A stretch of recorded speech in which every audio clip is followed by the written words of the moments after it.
vous partager le sujet que vous connaissez déjà, hein, puisque je l'ai annoncé lors de mes précédents messages. Il s'agit du pardon. Et je voudrais commencer par le tout début de l'Ancien Testament, par le chapitre 13 de la Genèse. Le chapitre 1 de la Genèse, le tout début c'est le chapitre 1, pas le chapitre 13. Le chapitre 1 et le verset 31. Lorsque Dieu a fini de tout créer, il nous est dit, oui, c'est affiché, Dieu vit que tout ce qu'il avait fait, et voici, cela était très bon. Très bon. Et je crois que c'est extraordinaire de voir que la création de Dieu est parfaite, que l'homme et la femme créés à l'image de Dieu, en communion avec Dieu, en harmonie l'un avec l'autre. Il n'y avait pas encore de dispute de couple. Pas encore. C'était le paradis sur terre. Dieu avait créé les choses de façon extraordinairement parfaite. J'aurais bien voulu vivre à ce moment-là. Et cela a duré jusqu'à ce qu'ils écoutent la voix du tentateur, du destructeur, qui dira, Dieu a-t-il vraiment dit? C'est bien comme ça que ça va fonctionner toujours? Cette voix va bouleverser la relation entre Dieu et les hommes, mais aussi la relation entre les hommes eux-mêmes, entre les hommes et les femmes, etc., etc. Très vite d'ailleurs, nous en arrivons à ce que j'appelle l'impardonnable, c'est le meurtre d'Abel par son frère Caïn. Imaginez un papa et une maman qui ont deux garçons, il y en a un qui tue l'autre. Je ne sais pas si vous souhaiteriez vivre cela, mais c'est ce qu'on finit par vivre Adam et Ève. Le premier conflit se termine par un drame. Et depuis, je crois que c'est évident aux yeux de tous, le monde est entré dans une violence qui ne fait que s'amplifier, où les règlements de compte, comme on appelle ça de façon polie, et les conflits font partie du quotidien. Pourquoi? Pourquoi dans notre pays dont la devise est liberté, égalité, fraternité, tant de haine, tant de colère, tant de violence, tant de non-pardon? Il s'agit bien de non-pardon. Vous savez, la réponse à cette question est soulevée par la Bible, et ce qui est le thème de mon message ce matin, le pardon. La Bible parle du pardon. Message que je donne donc après le message sur le découragement, vous vous en rappelez peut-être, sinon vous pouvez toujours le réécouter. Et puis le message que j'ai donné sur la souffrance qui aujourd'hui est vraiment le souci numéro 1 de ce monde. La souffrance, y compris dans l'Église. Tant de personnes, et je dis bien y compris les chrétiens, se battent avec le problème du pardon. Peut-on pardonner quand on est victime du pire, quand on est victime de l'impardonnable? Il y a quelque temps, une jeune sœur me disait qu'il faudrait aborder le thème du pardon. Elle m'a dit ça comme ça en passant. Il faudrait un jour aborder le thème du pardon. C'est vrai que nous y sommes ou que nous y serons tous un jour confrontés dans le quotidien de la vie, mais aussi dans la vie de l'Église. C'est un sujet, je le reconnais, délicat, difficile, que nous avons d'ailleurs l'habitude de traiter un peu vite en utilisant le verset que tout le monde connaît, Matthieu 6, 14, 15. « Si vous pardonnez aux hommes leurs offenses, votre Père céleste vous pardonnera aussi. Mais si vous ne pardonnez pas aux hommes, votre Père ne vous pardonnera pas non plus. » Point à la ligne, débrouille-toi avec ça. C'est un peu comme ça que nous traitons souvent ce problème-là. Alors, je voudrais commencer par souligner que Dieu a fait du pardon sa priorité à lui. Dieu a fait du problème du pardon sa priorité à lui. Pourquoi? Pourquoi? Parce que Dieu veut le bonheur de l'homme. Et le pardon est la source du bonheur. Le pardon est la source du bonheur. Si vous ne retenez que ça aujourd'hui, ce sera parfait. Le pardon est la source du bonheur. Et parce que les commandements de Dieu sont la clé du bonheur de l'homme. Vous connaissez tous les principaux commandements, dont le premier, tu aimeras le Seigneur ton Dieu de toute ton âme, de toute ta force, de toute ta pensée, et ton prochain comme toi-même. Toute offense non traitée avec le pardon, toute offense non traitée avec le pardon s'infecte,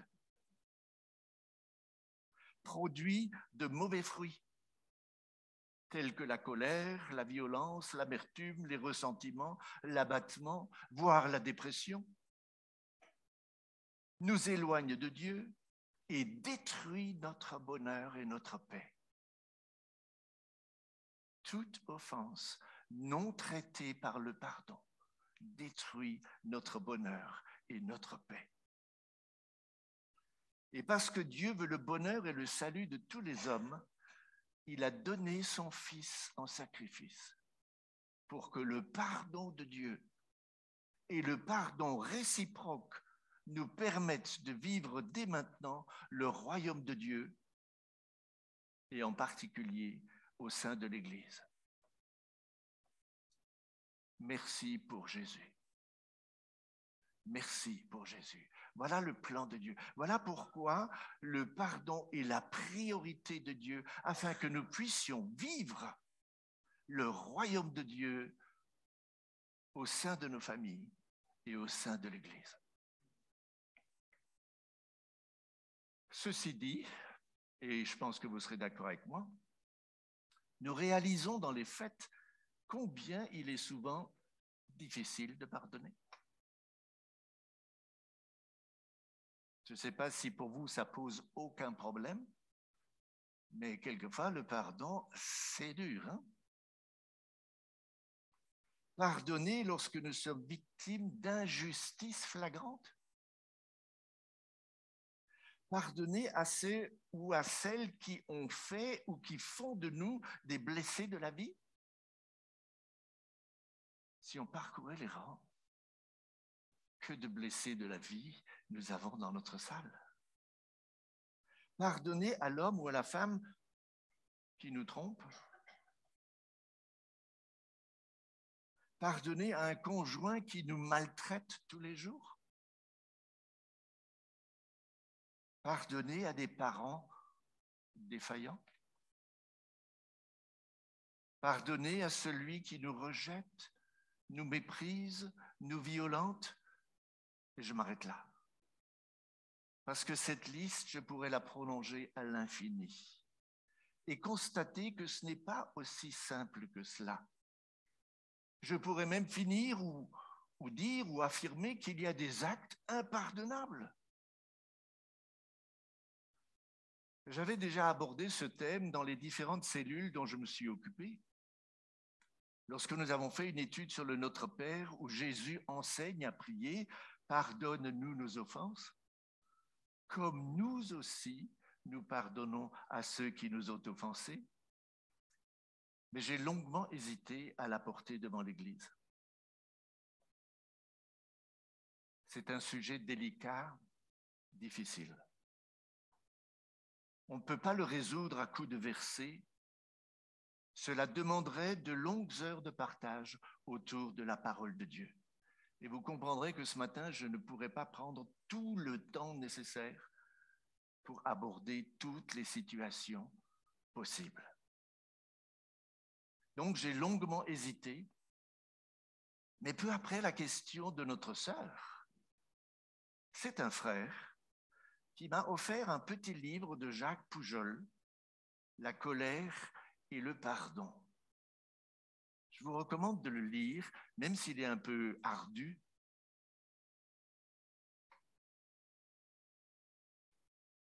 J'y ai vu comme un clin d'œil de Dieu. Comme une parole, Dieu me dit, vas-y, parle du pardon ce matin. Ce livret m'a en effet interpellé, j'ai prié pour cela et je vais essayer de vous donner ce matin le fruit de ma réflexion et je le dis en toute humilité.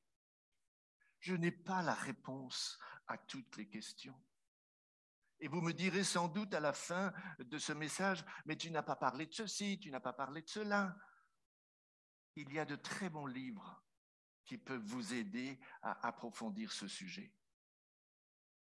Nous ne parlerons pas non plus de ce que j'appelle les petites offenses, souvent quotidiennes entre couples, amis, frères, sœurs. Je pense que l'amour que nous avons les uns pour les autres nous rend capables de pardonner, n'est-ce pas? Frères et sœurs, nous croyons qu'un chrétien né de nouveau sait trois choses. Un chrétien né de nouveau sait trois choses. Premièrement, il sait que Jésus lui a pardonné tous ses péchés, quels qu'ils soient.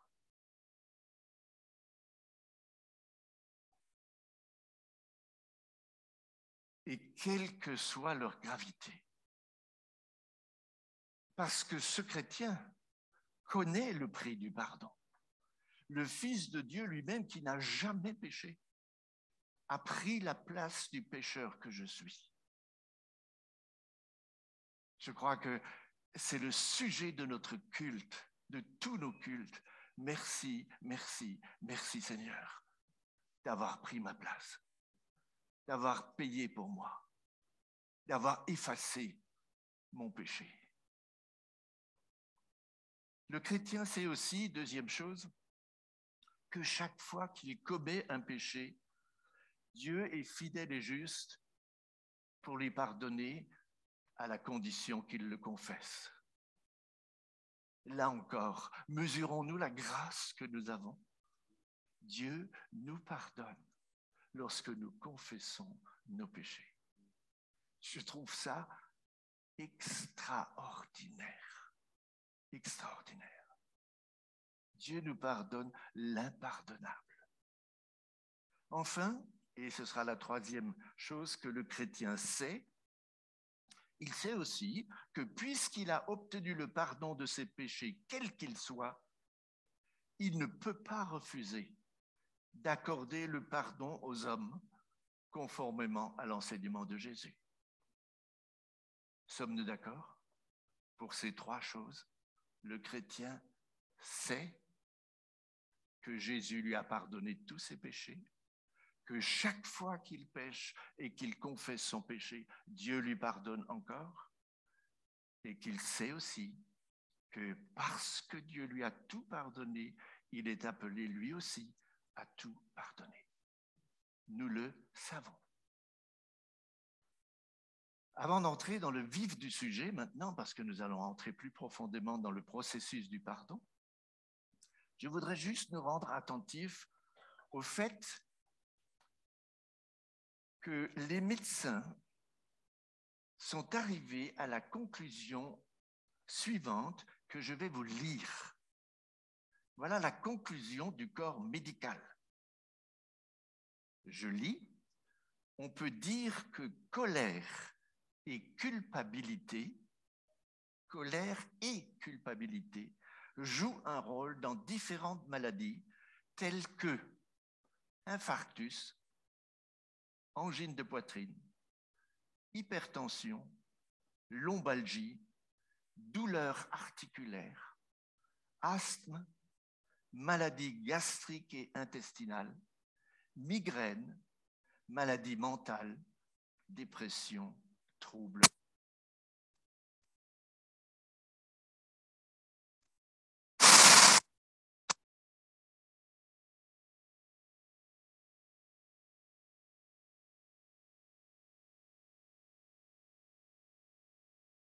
Voilà, ça a explosé. Hein. Le cosmonaute que je suis fait exploser les appareils. Je continue. L'étude du professeur Toussaint a mis en avant les conclusions suivantes. Sans pardon, le risque de maladie psychiatrique peut être multiplié par 6. Et le risque de maladie cardiovasculaire par 2. Sans pardon, les maladies psychiatriques peuvent être multipliées par 6. C'est énorme. Et enfin, le psychiatre Léon Sol écrit « Je crois que l'hostilité de l'homme pour l'homme est le problème central, que c'est une maladie à guérir et à prévenir, tout comme le cancer. » Fin de citation. Ceci pour dire qu'il est donc évident que le rôle du pardon est fondamental tant sur le plan physique que sur le plan spirituel. Nous sommes corps, âme et esprit, et les trois sont intimement liés. Nous ne pouvons pas les dissocier. Si nous reconnaissons donc que le pardon que Dieu a accordé aux hommes est un acte d'amour si exceptionnel, si grand, si immérité, incompréhensible, je vous propose donc maintenant de nous placer ce matin face à une offense impardonnable pour voir comment affronter cette situation. Je vais m'appuyer donc, et je pense que vous le devinez sans doute, que l'offense impardonnable concerne l'histoire de Joseph. Je vous invite à relire Genèse 37 à 45. Tous ces chapitres nous racontent ce que Joseph va subir et comment cela va se dérouler. Je résume simplement. Joseph est d'abord rejeté et détesté par ses frères. Puis ils vont le menacer de mort, ils le jettent dans une citerne pour le faire mourir. Puis ils vont le vendre comme esclave à un peuple païen, en faisant croire qu'il a été tué par une bête féroce. Effrayant, horrible, impardonnable. Je pense que vous serez d'accord avec moi.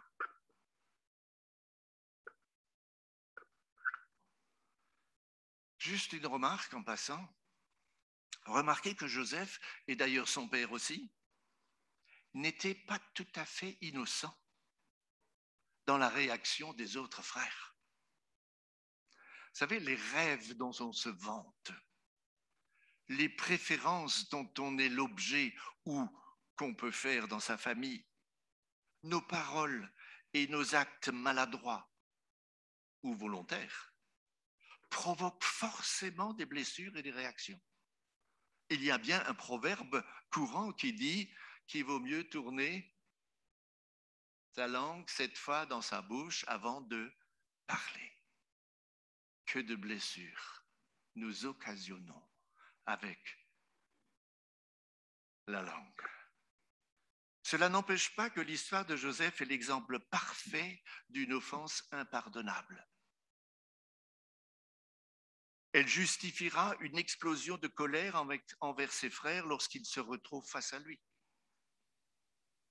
Elle va justifier même son désir de se venger. Et c'est aussi l'exemple parfait qui pourrait justifier de la déception envers Dieu qui a laissé faire. Ce ne sera pas le cas pour Joseph. En résumé, nous avons ici un cocktail parfait pour justifier l'impardonnable, pour dire ça, je ne le pardonne pas. Je pense que vous serez d'accord avec moi. Eh bien, voyez-vous, je ne connais pas vos histoires, mais peut-être qu'il y a quelqu'un au milieu de nous où Dieu a permis l'abominable ou l'impardonnable.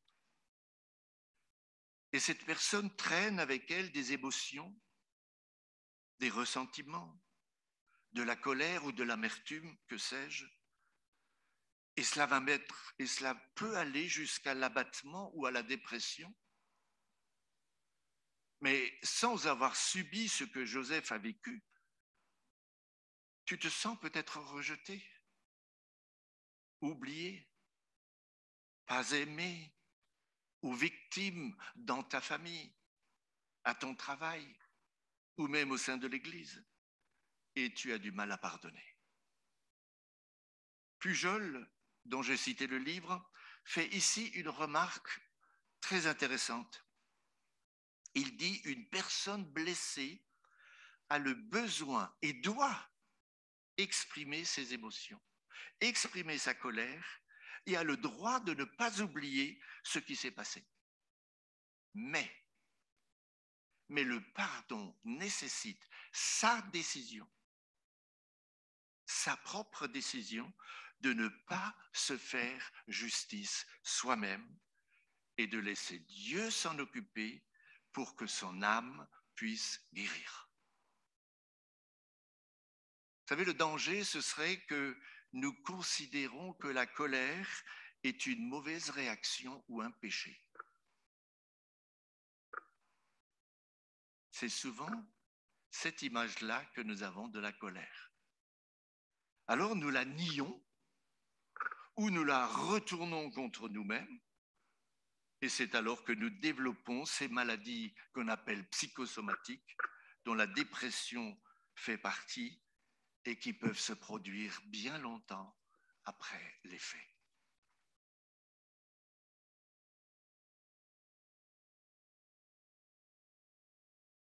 Je pourrais ici parler de mon épouse.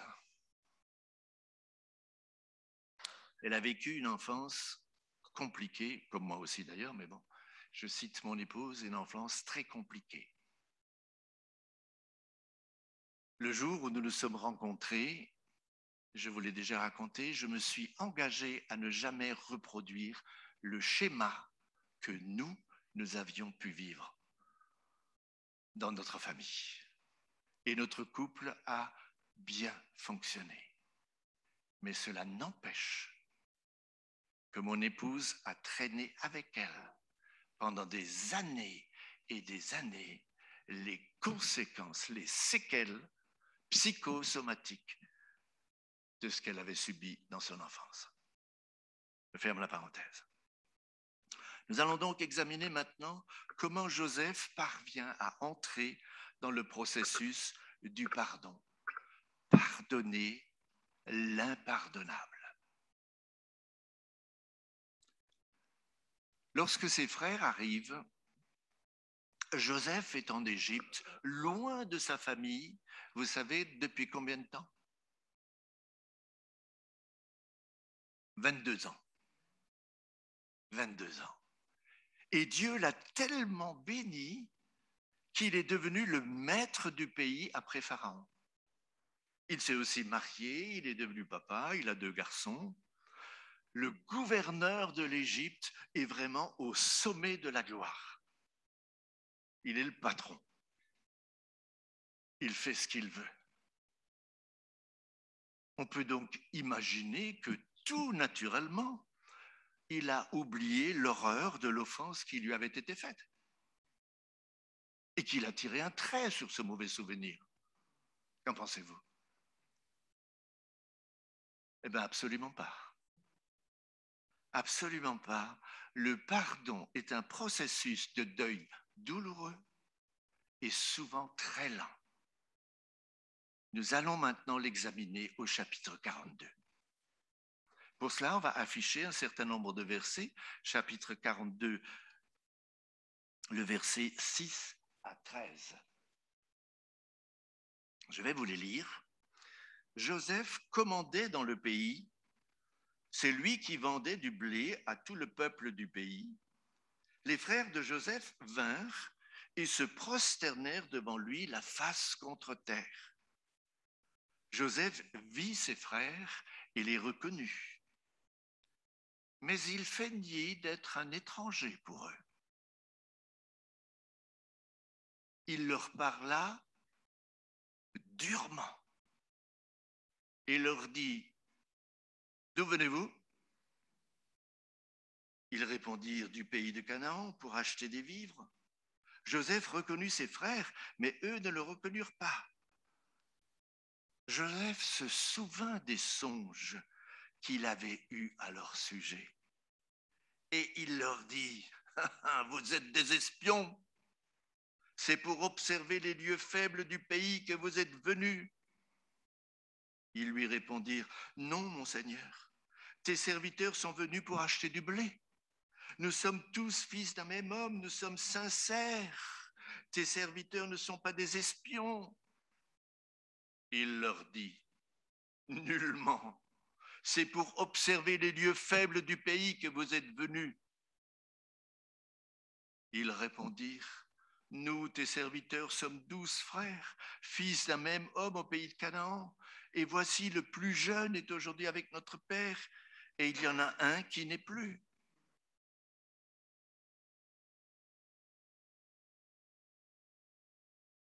Que se passe-t-il lorsque ses frères arrivent? Il leur saute au cou. Il est heureux, ça fait 22 ans que je ne vous avais pas vu. Wow! Pas du tout. Nous l'avons lu, il les accueille durement. La colère de Joseph a enfin besoin, j'allais dire, le droit de s'exprimer. C'est la réponse logique à l'offense qui lui a été faite. Et là, frères et sœurs, je crois que nous apprenons ici que la violence, le mépris, l'humiliation et toute offense, quelle qu'elle soit, ont besoin d'être dénoncées, exprimées. Il faut que ça sorte, comme on dit. Il faut que ça sorte. Parce qu'à chaque fois que nous serons à nouveau face à ceux ou celles qui nous ont fait du mal, tout remontera. L'amertume s'installera et nous infectera. Alors je voudrais dire ce matin quelque chose. Je voudrais dire à ceux qui sont les auteurs d'offenses. Toi, tu as peut-être fait du mal à quelqu'un. Accepte de l'entendre. Accepte d'écouter cette colère. Accepte d'entendre que l'on te mette le point sur les i, comme on dit. Nous allons lire maintenant la suite, versets 14 à 17. Joseph leur dit, il n'est toujours pas calmé, hein? Je viens de vous le dire, vous êtes des espions. Voici comment vous serez éprouvés par la vie de Pharaon. Vous ne sortirez point d'ici que votre jeune frère ne soit venu. Envoyez l'un de vous pour chercher votre frère et vous restez prisonniers. Vos paroles seront éprouvées et je saurai si la vérité est chez vous. Sinon, par la vie de Pharaon, vous êtes des espions et il est mis ensemble 3 jours en prison. Après la colère, c'est la vengeance. Après la colère, c'est la vengeance qui va s'enclencher. Joseph met ses frères en prison. Il met ses propres frères en prison.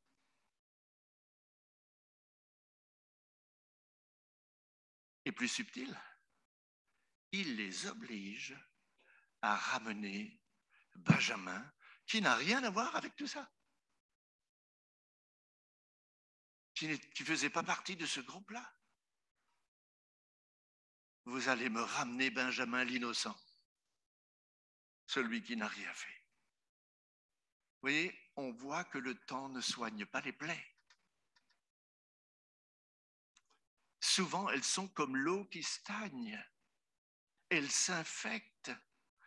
Et alors, nous en voulons à tout le monde, même à l'Église, qui nous dit « tu dois pardonner ».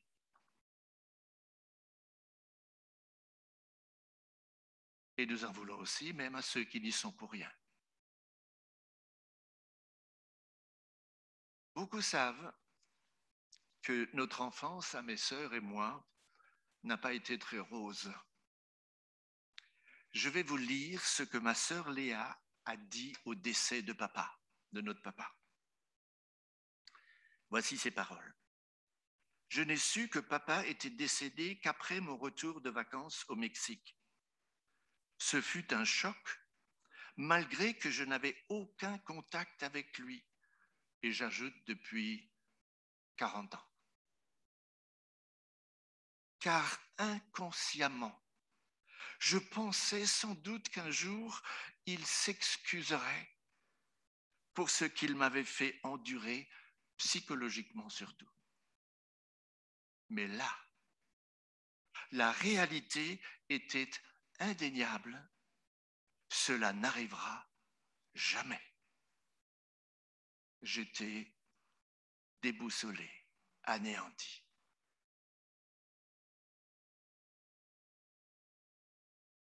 Avant d'arriver à l'étape suivante, il faut que je précise maintenant ce que je disais au début du message.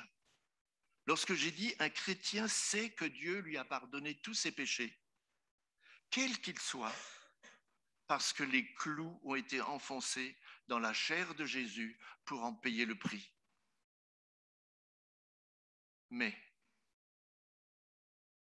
le chrétien sait aussi, et c'est important, c'est fondamental, que le pardon que le Fils de Dieu a obtenu pour lui sur la croix ne libère son âme de la culpabilité et ne lui donne la paix que s'il passe par une vraie et profonde repentance. La clé du pardon, c'est la repentance. Sans repentance, le pardon n'est pas validé. Sans repentance, la libération n'est pas possible. Ainsi, lorsque quelqu'un me blesse, c'est comme s'il enfonçait des clous dans ma chair. Je peux essayer de les arracher, je peux essayer de les panser, mais les cicatrices seront toujours là. Il est donc nécessaire que la personne blessée puisse exprimer ses émotions, qu'il puisse les dire, si possible, à celui ou celle qui lui a fait mal, afin de lui faire prendre conscience que je suis blessé. Et ça, c'est vrai dans le couple, comme dans toute autre situation, et dans l'Église, afin que l'offenseur puisse choisir de se repentir. Sans repentance, qui entraîne évidemment un changement de comportement, le pardon n'est pas libérateur. Voyez-vous, si papa avait demandé pardon à sa fille, je suis sûr qu'elle aurait eu une autre relation avec lui et une autre vie. Et c'est ce qui va maintenant se passer avec les frères de Joseph. Nous allons lire la suite, chapitre 42, versets 18 à 23. Le troisième jour, Joseph leur dit « Faites ceci et vous vivrez. Je crains Dieu.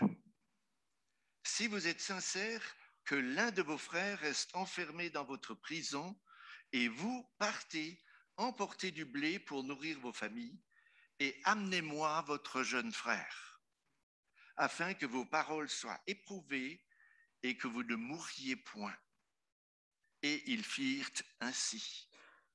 Ils se dirent alors l'un à l'autre, « Oui, nous avons été coupables envers notre frère. » Écoutez bien maintenant. « Oui, nous avons été coupables envers notre frère, car nous avons vu l'angoisse de son âme quand il nous demandait grâce, et nous ne l'avons point écouté. C'est pour cela que cette affliction nous arrive. » Ruben, prenant la parole, leur dit, « Ne vous disais-je pas, ne commettez point un crime envers cet enfant? Mais vous n'avez point écouté. Et voici, son sang est redemandé. » Il ne savait pas que Joseph comprenait, car il se servait d'un interprète. Il s'éloigna d'eux pour pleurer. Il revint et leur parla. Puis il prit parmi eux Siméon et le fit enchaîner sous leurs yeux. Lorsque Joseph entend les paroles de ses frères, ils se dirent l'un à l'autre, « Oui, nous avons été coupables. » Je ne vous lis plus la suite, vous la connaissez. Nous avons été coupables. À ce moment-là, Joseph commence à prendre conscience que parce qu'il craint Dieu, il ne lui appartient pas de se faire justice. Et là, Dieu intervient merveilleusement pour le secourir. Au verset 24, il est écrit, nous l'avons lu, « Il s'éloigne pour pleurer. » Dieu a mis le processus du pardon en route. Il sera progressif. Il connaîtra des soubresauts. Nous voyons que Joseph va encore enchaîner Siméon. Et puis, sur le chemin du retour, il les éprouvera une nouvelle fois. Ce n'est que lors du deuxième voyage, lorsque son plus jeune frère, Benjamin l'innocent, sera devant lui, que la guérison de Joseph se poursuivra. Au chapitre 43 et au verset 30, nous lisons « Ses entrailles étaient émues pour son frère et il avait besoin de pleurer. » Et enfin, au chapitre 45,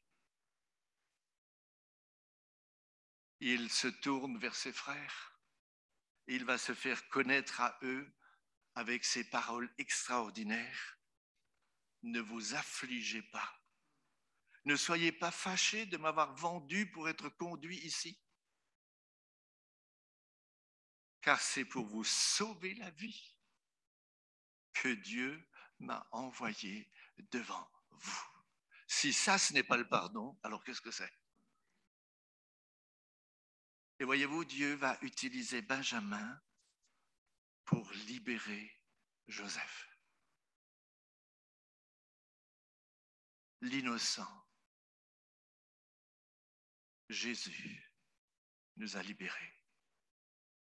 Nous voyons donc que la guérison de Joseph passe d'abord par la repentance de ses frères.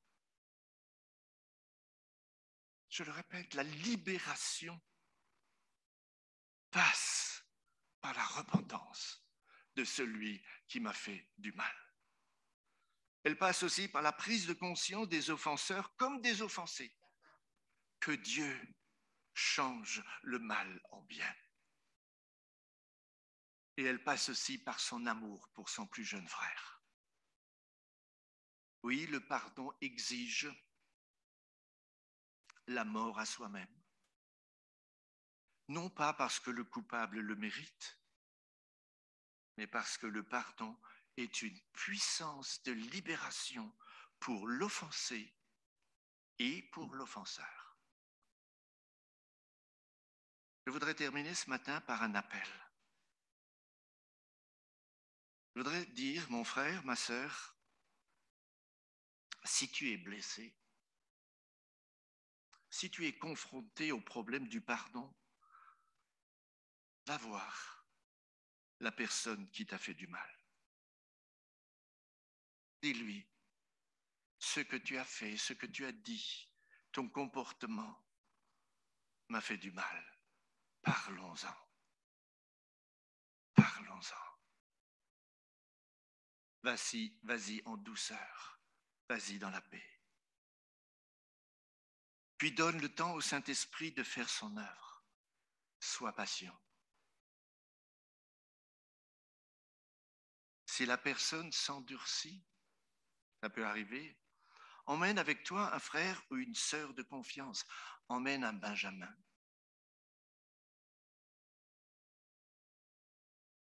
Et si cela n'aboutit pas malgré tout, laisse Dieu faire justice afin qu'il puisse te guérir. Tu as exprimé ta colère? Tu as exprimé ton ressenti? Alors que la paix de Christ, à laquelle nous sommes tous appelés pour former un seul corps, règne dans ton cœur. Sois reconnaissant, car Dieu change le mal en bien. Vous savez, le pardon, c'est le fruit de l'amour de Dieu que nous sommes appelés à porter nous aussi, afin d'être ses témoins dans un monde qui a tellement besoin d'hommes et de femmes qui savent aimer et pardonner. Que Dieu nous aide et nous fasse grâce. Amen. Nous voulons incliner nos têtes. Seigneur, merci pour ta parole. Et donne-nous, Seigneur, de réaliser qu'au travers de l'expérience de Joseph, qui a vécu l'impardonnable, nous aussi, nous pouvons entrer dans le processus du pardon. Quoi que quelqu'un puisse nous faire, quelle que soit l'horreur de la situation que nous sommes appelés à vivre. Seigneur, tu es le Dieu qui nous a tant pardonné à nous et qui nous pardonne toujours à nouveau. Aide-nous, Seigneur, à entrer dans le processus du pardon. Aide-nous à aller vers ceux qui nous ont blessés. Aide-nous, Seigneur, à leur parler avec amour et avec patience. Aide-nous, Seigneur, à chercher la paix autant que cela dépende de nous avec tous les hommes.